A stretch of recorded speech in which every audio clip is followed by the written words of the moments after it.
Patrick Mahomes has never not made the conference title game. As a starter, he has gotten there every single season. He is 3-1 in Super Bowls, now has 3 in 5 years, and is on a trajectory going at Tom Brady. Joining me now from Locked On Patriots is Mike Debate. And Mike, this is sacred ground we're talking about here, understanding that Patrick Mahomes is not even 30. How nervous are Patriots fans getting that Patrick Mahomes, not even 2 years after Tom Brady decides to call it quits, is already horning in on their territory here with the greatest of all time? Well, in terms of the fan base, I would say panic level is probably at about 35%. There is still a lot of people out there that look at the New England Patriots and the dynasty that they set up and the longevity of what happened in those years in order to be able to get the Patriots to that level. They realize that Patrick Mahomes at 28 years of age is doing things that really is uncharted territory. But then you look at Tom Brady, and by the age of 28, he had 3 rings as well. So it's time to start looking at how this is going to be sustained. What Mahomes is doing is phenomenal. He is in the conversation now. He is at the table. The problem is who gets to sit at the head of the table. I still don't think he's knocked Brady out of that chair just yet, folks. Let's give this a little bit of time. There's still 4 rings, and there's still an awful lot of accolades and an awful lot of records that need to fall for that to happen. But that's taking nothing away from what we saw last night. We saw one of the true greats in this game already at 28 years of age. Do what the greats do, win when they have to, win when everyone else thinks it's iffy that they're going to do it. He found a way to get it done last night. The tip of the cap to Patrick Mahomes.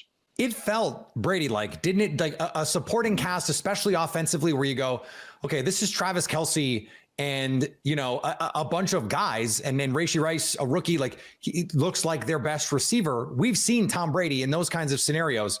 The Falcons game, for example, everyone remembers 28-3. Do it like that. I have to imagine you were watching that game going, okay, even if he's not Brady yet, like it feels very Brady-ish. Oh, it did. And there's no question about it. And anyone that's telling you otherwise is probably either looking at things through oddly colored glasses or they're not being true to themselves. What Patrick Mahomes did last colored night, glasses, maybe. Exactly. Yeah, a little bit of Foxborough filter in those. But bottom line, what Patrick Mahomes did last night was very Brady-like, utilizing subpar receivers. And I'm not taking anything away from Rashee Rice, who I think had a very good season. But Tom Brady elevated guys like David Givens, like Jabbar Gaffney, like Malcolm Mitchell, receivers that may not have gotten the fair shake elsewhere in the NFL, but because they played alongside the greatest at that point, he made them better. He elevated them to a new level. And that's what Mahomes did last night, especially in that final drive, understanding the magnitude of the moment, not letting himself beat himself, and being able to execute and find ways to win. Again, that's what the greats do. And it did feel it did feel very Brady-like last night in terms of what we were watching on the field from Mahomes and the Chiefs as a whole. I heard someone mention this in terms of trading off, because the Tom Brady part of this, they matched up. We saw them in the AFC Championship game. And if Dee Ford just stays on side, Patrick Mahomes has that head-to-head win over Brady. Brady beat him in a Super Bowl. Do you think Patrick Mahomes would trade the Eagles game if it meant beating Brady in one of those other ones, just from a legacy narrative standpoint? Because it seems like that would make a big difference right now.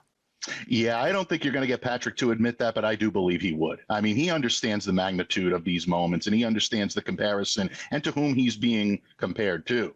And there's a ton of respect from Brady to Mahomes and Mahomes to Brady. And every time these guys talk about one another, you can see it, you can feel it palpably, that they're competitors. And each of them understands the magnitude of being called the greatest of all time. Whether they'll admit it or whether they won't, that means a lot. That distinction is very important to a professional athlete.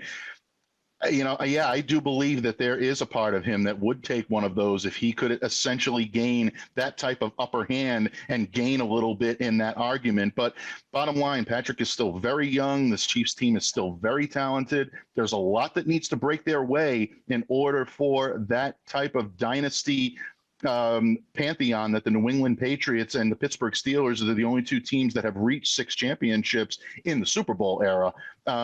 That's something where, yeah, I do believe that if the Chiefs are knocking on that door, it will take a while. But at the same time, they've got the guy that could lead them there, and it's looking very likely like that's his goal. I think that's where he's setting his next sights.